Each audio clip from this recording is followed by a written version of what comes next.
What's going on, everybody? This is MuviesHQ, your place for casual movie reviews. I'm with Helen. Hi. And I'm Q, and today we're reviewing Creed 2. On MuviesHQ, we review movies using a 5-category system that we judge on a 1 to 10 scale. We look at cast, plot, directing, production design, and sound.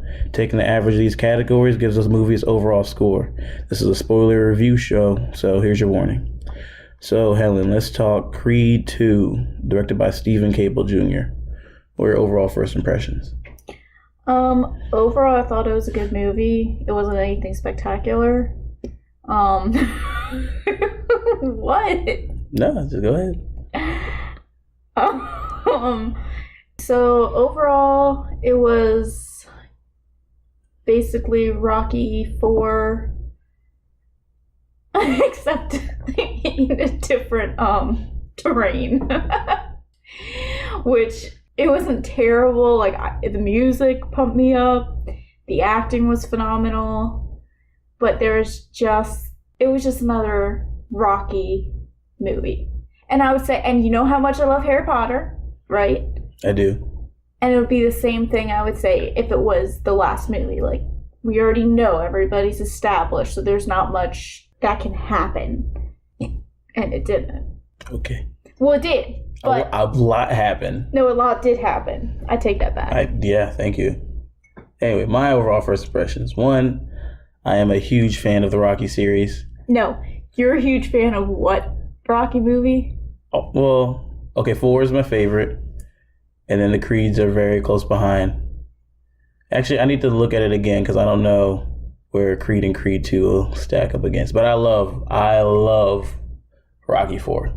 So I came into this movie with very... Well, you have to watch it sober and then tell me how you feel. I've watched it sober and not so sober, and I loved them both times.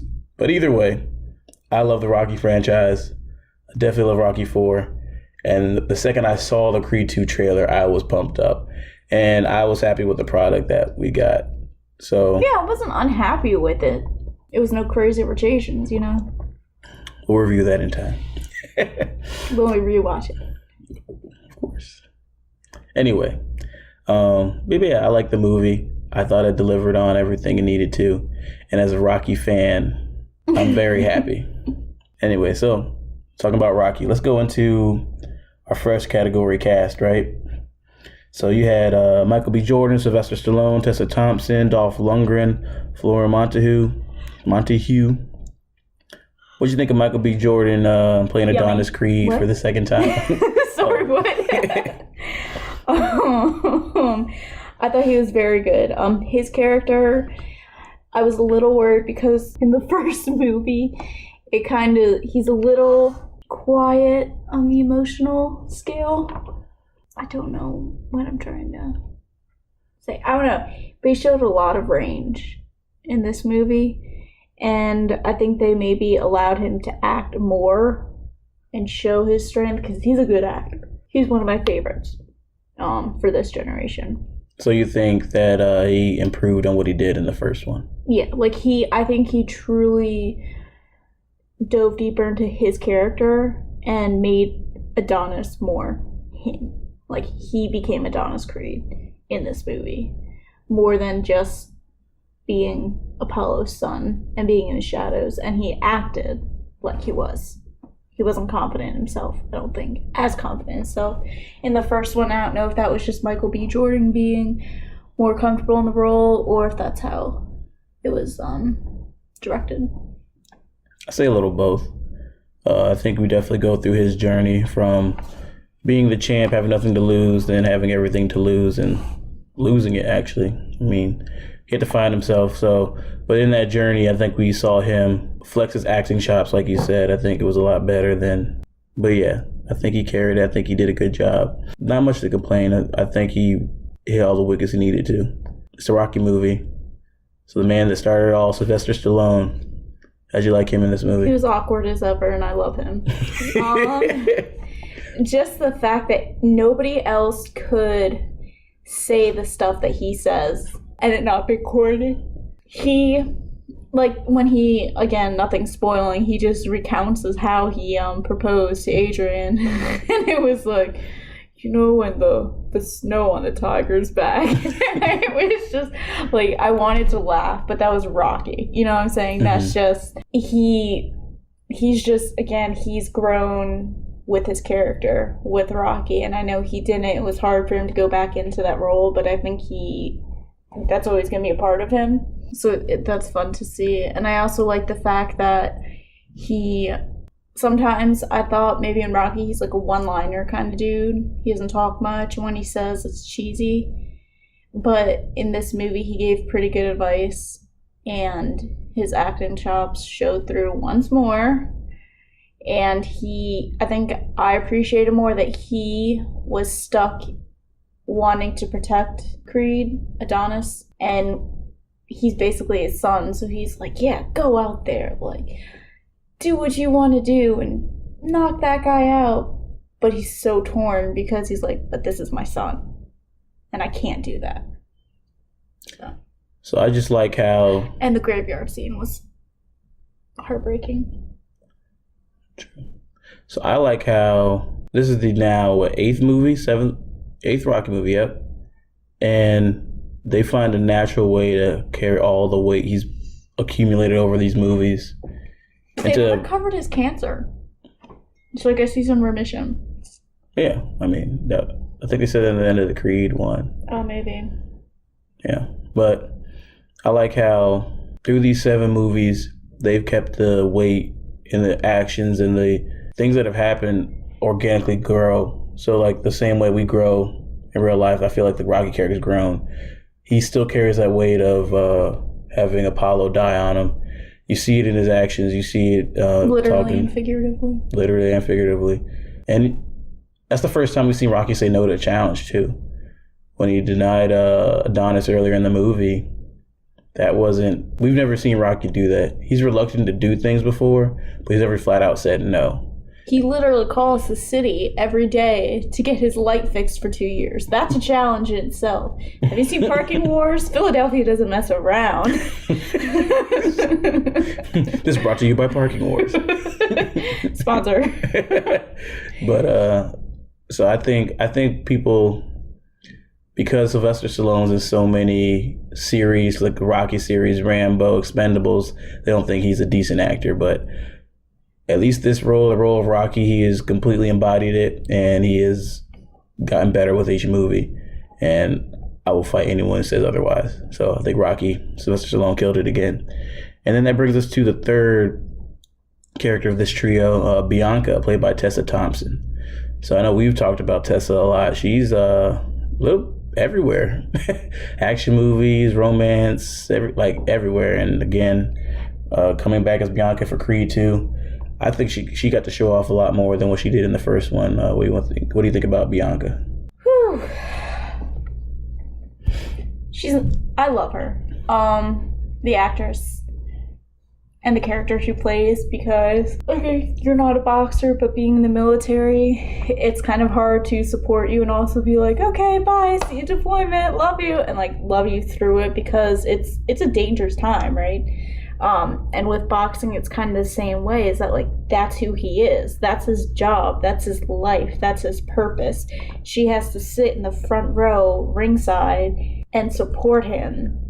But she also is like, yo, if you don't win and you die, you're leaving me and our child. So, spoiler.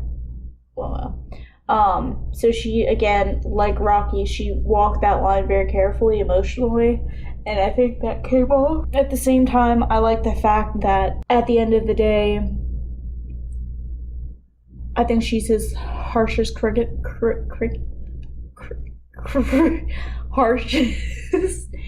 critic.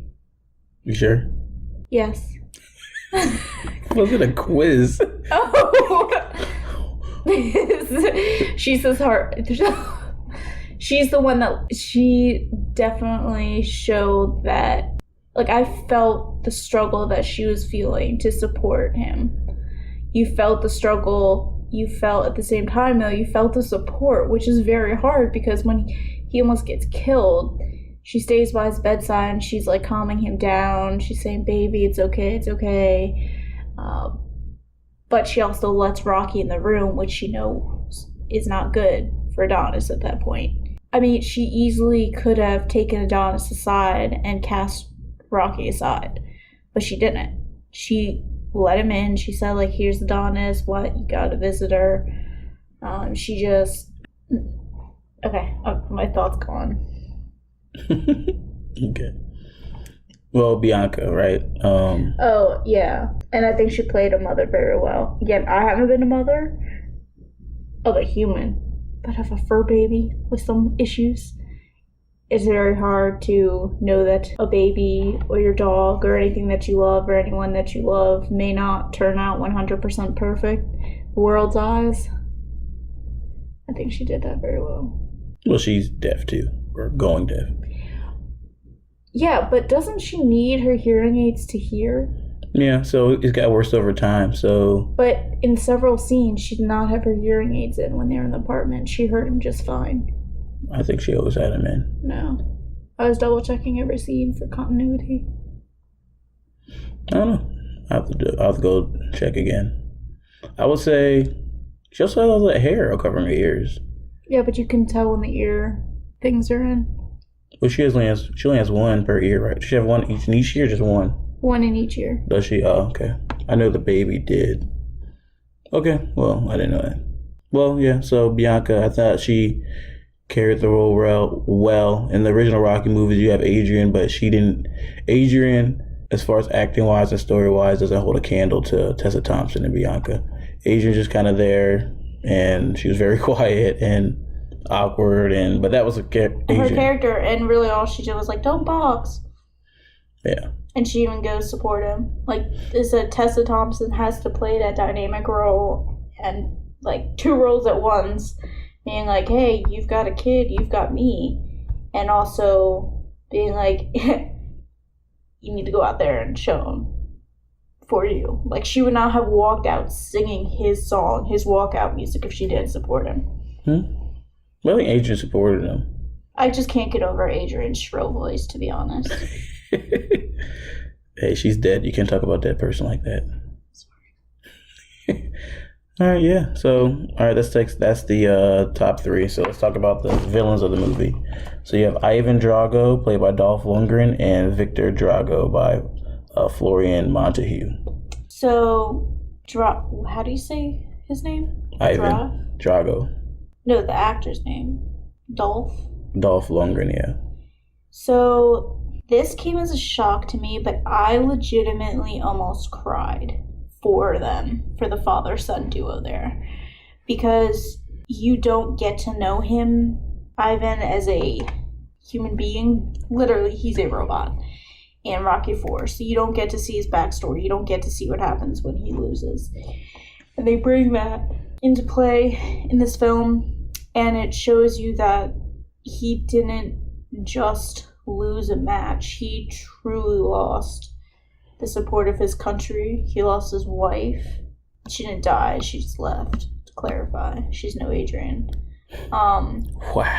And she just, sometimes you think, like, you're like, wow, this guy he just wants his kid to follow him and be better like him, or be as good as him, maybe even better. But then when you see what's really going on, it touches your heart. And when he throws in the towel, I felt that. I know his son did too. And I do like how he gets to say more than 46 words in this movie. I think that was the biggest shock of this movie for me, the fact that we actually care about Ivan Drago. So in the first movie, he is definitely just propaganda, right? Mm-hmm. Like he's just the red curtain, the red scare. It's just Rocky, America versus communism, and that shows very clearly. But in this one, the beginning of the movie, we found a connection in villains that we've never really seen in a Rocky movie before. The closest you got to that was maybe Apollo, but you didn't even get that until the third movie when he comes on Rocky's side. We saw what both sides were fighting for, and it made you it humbled you a little bit because Adonis really does have everything going for him. Even if he loses boxing, he still has his mom, he still has Bianca, he still has his kid, he still has Rocky. Drago really had nothing. Victor, and the way they represent that in such few scenes, they didn't have that much screen time, but in the little screen time they had, they showed exactly what they were going through. So that surprised me. That shocked me actually. I was not expecting to feel that way at the last fight, feeling bad for the other person, the main character's boxing. I've never felt bad for Rocky opponent. I never felt bad for Creed's opponent. And I was finishing that fight, and you see Creed coming back, and instead of being happy about it, you're like, but what about Drago? Could go to a decision. How could it be better for him? But you don't get that. So I would think that's an awesome job by both Dolph Lundgren and Florian, who isn't even an actor, actual fighter, but he pulled it off. He didn't have a lot of lines. Yeah, he didn't have a lot of lines, but you could. But his lines that he said were important. Yeah, and you could tell that he had some buy-in into the film more than just being the opponent and collecting that payday. Yeah. So great job by him. So maybe there's a future in acting if acting doesn't work out. So overall, what'd you give Cast? I gave it an 8. Gave it an 8. Okay, and I gave it a 9. Which is the highest score I've given on the show yet. I think it is, yeah. I love Michael B. Jordan as Adonis. Mm-hmm. Sylvester Stallone continues to do his thing. Bianca, Tessa Thompson, good as always. And the fact that I cared about the villain just showed what Dolph and Florin did. So great job for them. So let's go to the plot, the story of the movie. What'd you think of it? Overall, it was good. It was nothing spectacular. Again, it really did parallel with Rocky IV. Overall, I think that it worked. I went into it thinking, okay, how are they going to do this? How are they going to pull it off? How is Ivan Drago's son going to somehow, in a huge world full of billions of people, or is it millions or billions? How many people are in the world? Billions, 100%. Billions, yeah. How are they going to meet in this lifetime? And the way that happened, basically Buddy he kind of played the puppet master a little bit, and I like that. It wasn't in your face that was happening, but without Buddy, the whole movie wouldn't have worked out. The promoter, right? The promoter, yeah. So I'm glad that they did that. And I'm also glad that they didn't give him a huge role, though. They just basically said, he basically went in, he got it set up, and he left. And then it was on to the fighting. The fighting spoke for the rest of the movie. You can only have so many boxing montages per movie. And I think this only had 2. Which is pretty good for a Rocky movie. And there were no little kids following somebody as they ran through Philly neighborhood. That is one of the greatest scenes ever, and I'm tired of you downing. You know what? Don't make me fight you. Well, I have a nasty right hook, so I'm sure I'll win. Yeah, overall, I think the plot was good. It was believable. The ending was unexpected, but it satisfied me. Like, I'm really hoping they ended there, because that's a high note that they left it on. And if you've seen Fantastic Beasts 2, then you know that some franchises should quit while they're ahead. Sorry, something in my throat. Probably J.K. Rowling's thoughts. And I really do think that if they continue it, Sylvester Stallone really has no job in it. Like, he remember he sat back, he said, "This is all you now." So that's him exiting the film. So you have a face like you don't agree. The way they set it up for Rocky in the film is he leaves. Yeah, he says it's your turn. Yeah, I agree. So it said if they bring it back, then he's not going to be in it. He'll be in it. I don't think so. So I think he'll be in it. His roles are just diminishing with each movie, right? It's like the beginning of this movie. If you really look back on it, Rocky's not in most of the movie. He wins. He's in his corner. He's kind of doing his thing. He gets challenged for the fight. He talks to Drago, and he's like, "I'm not doing it." So he's not in for probably the first third of the movie. And then Adonis goes and talks to Rocky, leaves him. He's like, "I'm not going to do it." They move to California. Goes to another fight, loses. Doesn't talk for months. gets called back, has the baby. I did like that because I've always wondered how boxers and athletes feel being on a world stage like that. To lose. That's why they have sports psychology. It's not just you losing and then you go to sleep, you wake up, you go, okay, it's okay. That's got to take a toll on you. Yeah. So I do like that. I like that a lot, that plot line. So yeah, I don't think... And the fact that he even admitted, he's like, I'm scared. Scared to lose. I'm scared to get back in there. He was beat. He's almost killed. Yeah, because he wasn't. So it all comes down. So you're saying that you thought Rocky may not come back. I think Rocky will. So what I'm saying, I know that was a little confusing, but overall, I like the movie as a whole. I like the plot. I like that it seemed very natural and organic how they were set up, because in the world of boxing, the promoting is just as important as the actual boxing and the boxers themselves.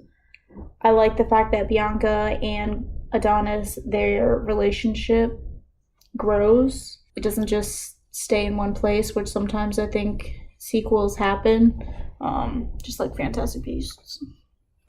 Nothing happens with the relationship, but this is actually like a real relationship, like the whoops moment when they had the baby, they got pregnant, they got pregnant, then they had the baby, they got engaged, they had a rough patch in their relationship when he was depressed and kind of getting his head on straight, and through all that, Rocky wasn't really there.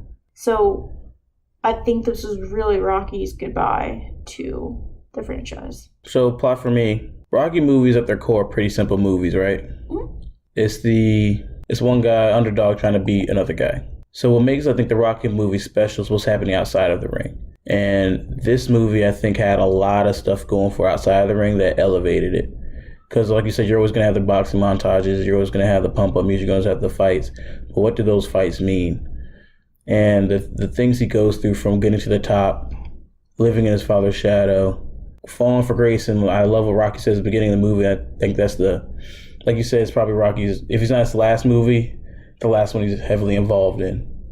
Because what stuck with me was what he said was, what are you fighting for? And his vision was clear at the beginning of the movie when he got the heavyweight championship. But when he went in that ring that first time, he didn't have a reason to fight. And I think anyone that's done anything like boxing or sports or any kind of goal in mind, if you don't have a clear vision, you're lost. And it showed. Yeah. So the fact that they showed how that happened and him breaking down and his fall from grace and trying to figure himself out and finding his salvation in his kid and his family, I thought was very uplifting and good to see in a movie. And just the fact that this series is the series of 7 movies of history and characters built into it, and the fact that they could have a story this complex, new, that's in a believable way. It was refreshing. It was refreshing. And you're right. I don't know. I think they ended it very well, how everything kind of came to an end. Like, yes, the Dragos didn't get their call to glory, but they came closer as a family. Yes, Creed kind of got justice for his dad, but also he has peace of mind. He's no longer living in his shadow. He's now making his own name. And Rocky does the same thing. He's like, this is your time, kid. So it's like everything's kind of set and is even. And you're right. I will be completely happy if the Creed/Rocky series stops here. I will be disappointed if they continue. I won't necessarily be disappointed. I'll just be interested. Because as of late, sequels of hit series have surprised me. Toy Story 3 surprised me. No one wanted Creed at all. No one asked for Creed. It came, it blew us away, and we're like, whoa, okay, this is where we're going. True. And I didn't think they really needed a second Creed. Then I saw the Drago in the trailer and I lost it. And then I thought they closed it out very well here. So if the studio decides to do it, and I think it comes down to Rocky, Sylvester Stallone, he owns the property, I believe. If he thinks it can keep going and they have a good story, I would be willing to see a Creed 3. But I can't think of where you could go. I didn't think of this, but it was a very smart twist. But I think it truly ends everything nice and neat. So we'll see what happens. It's just, to me, it's like everything was tied off. It was like a nice little present. I agree. And I just don't want them messing with that, because that's a lot of movies these days. They get money hungry. Yeah. and they just want to continue for the sake of the movie or the money, but they don't think about it for the sake of the fans and for the sake of the movie as a whole. I agree. So plot, what'd you give it overall? So I actually gave it a 5 just because it was very predictable. Again, it really was nothing new from Rocky 4, just in a different time. I gave it an 8. So, 1, I'm a Rocky fan. But 2, I just think the fact that they continue to have these movies and have the continuity make sense with all the different little Easter eggs and the way they're able to call back different things and still make it work is very impressive because we've seen continuity errors and a lot of other things. And you really can't point any out in the Rocky series. And the fact that all these characters' motives were actually believable, I think is a credit to the writing. So I gave it an 8 overall. I really like the plot. I'm also probably pretty biased, but I really enjoyed the movie and the plot. So let's go to directing. Directed by Stephen Caple Jr. And honestly, he doesn't really have much any feature pictures to his name. He's done a couple shorts and a couple episodes of TV, but this is a big feature-length movie, and I don't know how he got this gig. Yeah, I don't really know either. But it definitely had the Michael Kugler look to it. But to me, I feel like they did everything very safely. Everything was very by the numbers. He didn't take any risk. The fighting, the boxing scenes, I don't think were as engaging as Creed 1. So I think he did a decent job. I think he did a safe job. It got the point across. But I don't think he put his stamp on this. I thought, if I didn't look it up, I think it would have been like a Michael Kugler movie that he just kind of played it safe on. Yeah, and I don't know if that's... See, I was thinking that maybe it's because he did not want to step on his toes. So that's... At least that's what I was thinking. But I completely understand what you're saying, that there were certain aspects of it that were missing. Yeah, and I think, I know Michael Kugler was an executive producer on this. I think this is his baby. Creed was his baby. Again, it was a sequel no one wanted and no one knew they wanted, and he made it happen. So I don't think this Caples guy really wanted to punch on that. They didn't force anything on you by any means. Yeah. So overall, I gave directing a 6. I gave it a 5. Again, because I think he played it safe. What about production design? Where are we at with that? Again, none of it really added to the movie, I don't think. Again, sometimes the setting, the production design, they're their own entity, they're a character of their own. But in this movie, it did not matter where they were because it came down to the ring. So I don't think it's not like I don't know how to say it. It's not like that they didn't care about it, but there just wasn't a focus on it, and that was obvious. But again, it didn't matter because the movie wasn't about the setting. It was about what was happening at the time. So the fact that, I mean, for example, if he, in this time with Under Armour and Nike and all those stuff, you would think, okay, well, if we want to be the best boxer in the world, where would I go train? The last thing you're thinking is, oh, the desert, where there's basically a DIY home gym set up. So for that sake, yes, at that point, then the production design was important. But again, he could have done that anywhere. You could have taken that anywhere. So for me, I gave the production design a 4 because, it wasn't bad. It just, nothing stood out to me to recall it, except for the home gym. But again, that's been done before. I have similar... and they were bouncing back from like city to city, and yeah. Yeah, they had to travel. Yeah, no, but I'm just saying they didn't stay anywhere long enough for me to be like, oh, that's so good. Yeah, I gave production design a 6, and I think it was the city of Philadelphia has a bigger role in the previous Rocky movies. It's not really here at all. You bounce from Philly to LA to the desert to Russia, and you don't have an opportunity to really engage with any of the settings because you're right, everything's in the ring or you're in a close-up and you're in some dialogue.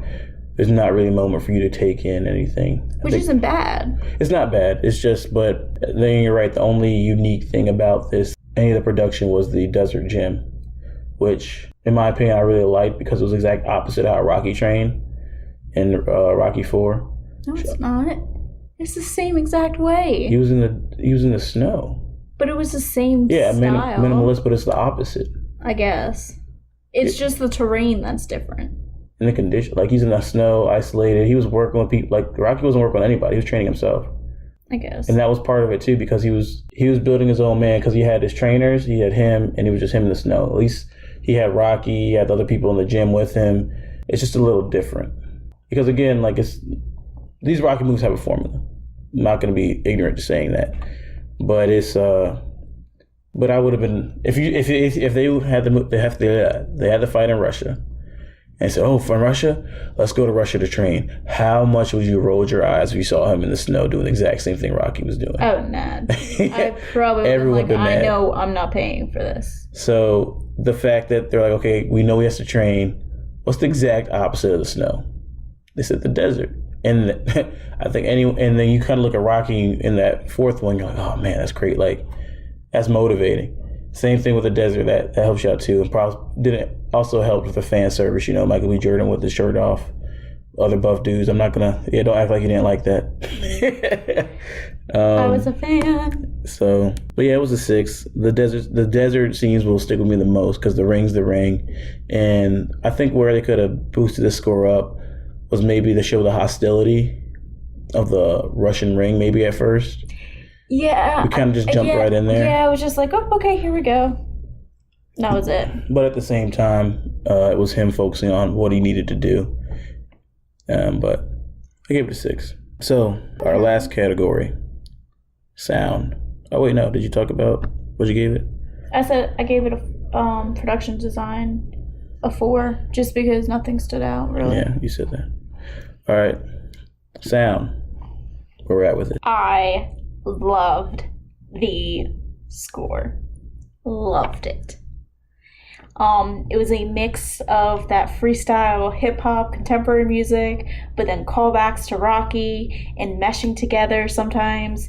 It's very jarring, but in this movie it worked. And the music really created emotion in me. Like the walkout music. And I like how it was able to follow their relationship, Bianca and Adonis' relationship, and play into it. Like when they were drifting apart, he had different walkout music and it was show-stopping and rap. But when they're closer together, she actually sang for him coming out. And that played, that was like, oh, she's on his side. And it was just because it was her song that she was singing and she was walking out there. I also like the fact that, again, they did not make... I believe only once they played the Rocky theme song, which, yes, obviously, again, it's a callback to the Rocky franchise. It's a part of the Rocky franchise, so I'm not mad about that at all. And they had Adonis have his own theme as he became his own person. So I gave the score, and again, the score, that all being said, the score fade into the background when it needed to. It knew when to pick up pace and pick up the sound. Another thing was that the score was just very fresh. I know I like the acting and I know I like the score. I gave the score an 8.5. You beat me on a score. Really? You've never done that. Never. Wow. I really like the score. Yeah, apparently. So I gave it an 8. So I will give a shout out to, so we saw the movie at AMC, and we saw it in the Dolby, their new Dolby theaters, and I think that just amplified everything, which was amazing movie going experience. And you talked a lot about the music and the score, so I won't go into that because I want to echo most of the stuff you have to say. But I want to hit on is the sound effects of the ring.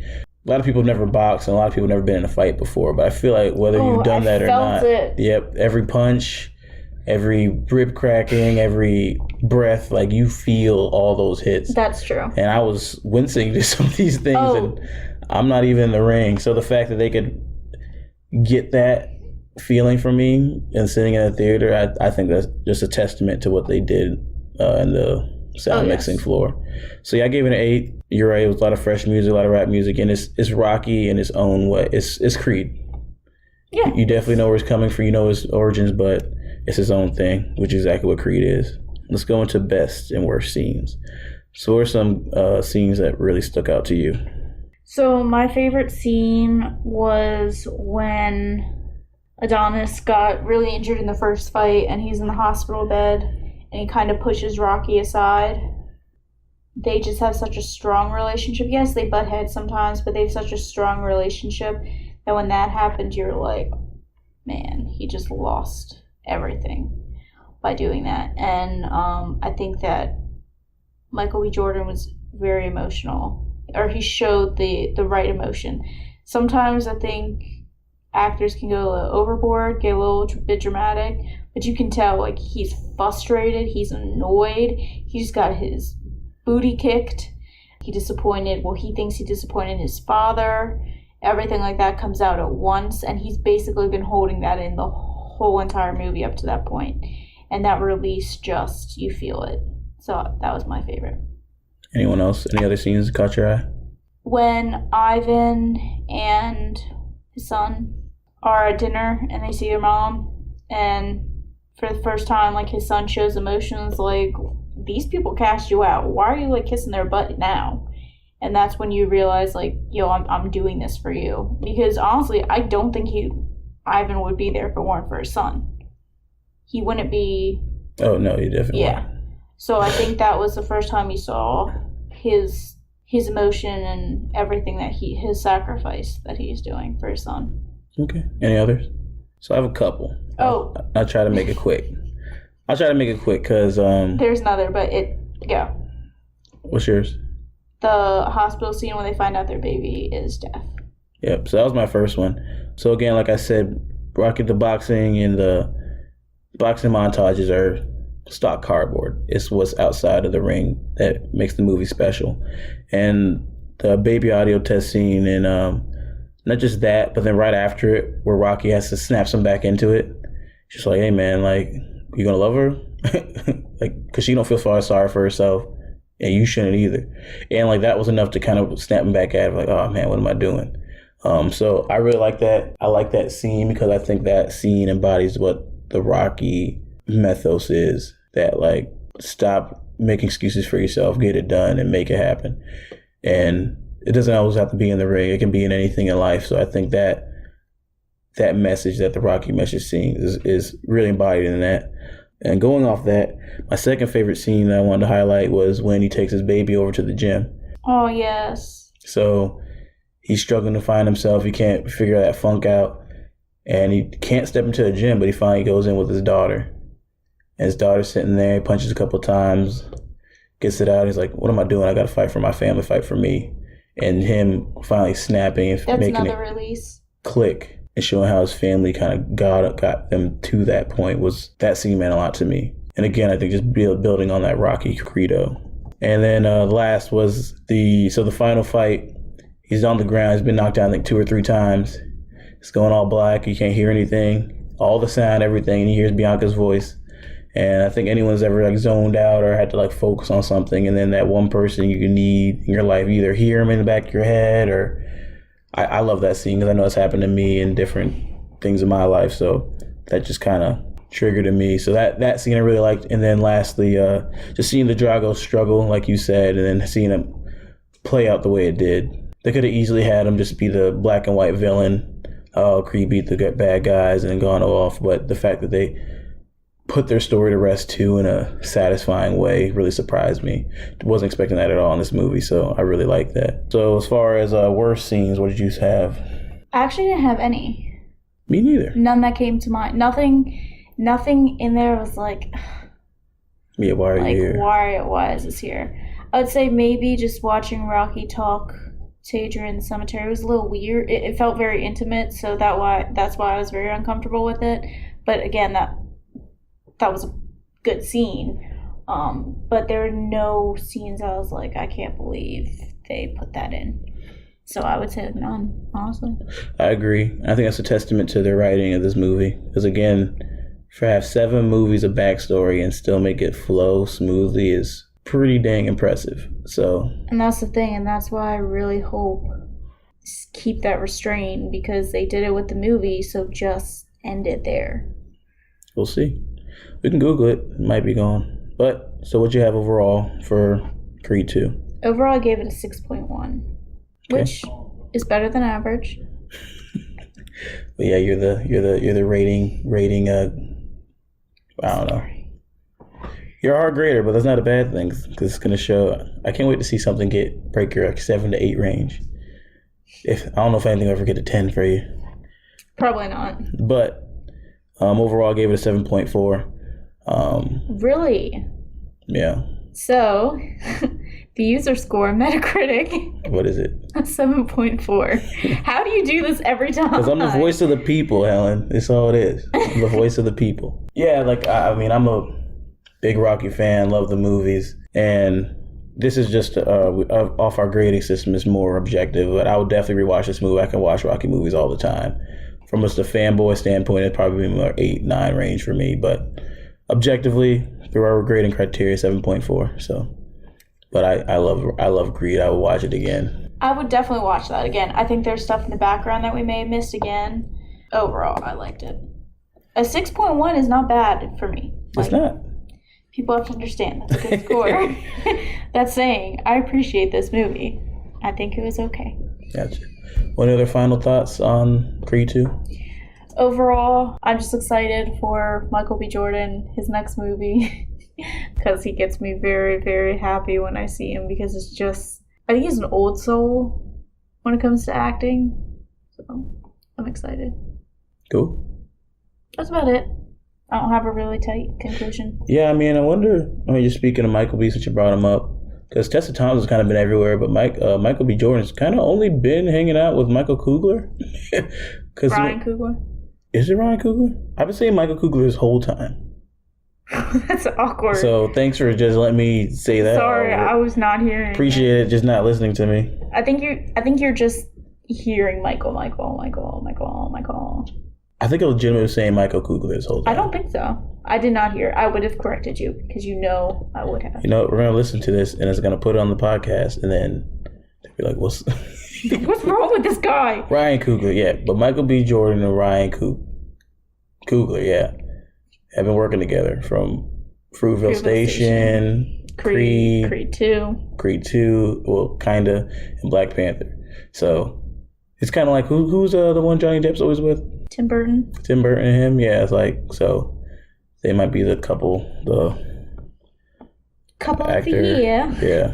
Why'd you go into that? I don't know. Whatever. Anyway, thank you everyone for joining us. Please subscribe and like if you enjoyed hanging out with us today. Please leave comments to help us out. And as always, I'm Q. And I'm Helen. signing off.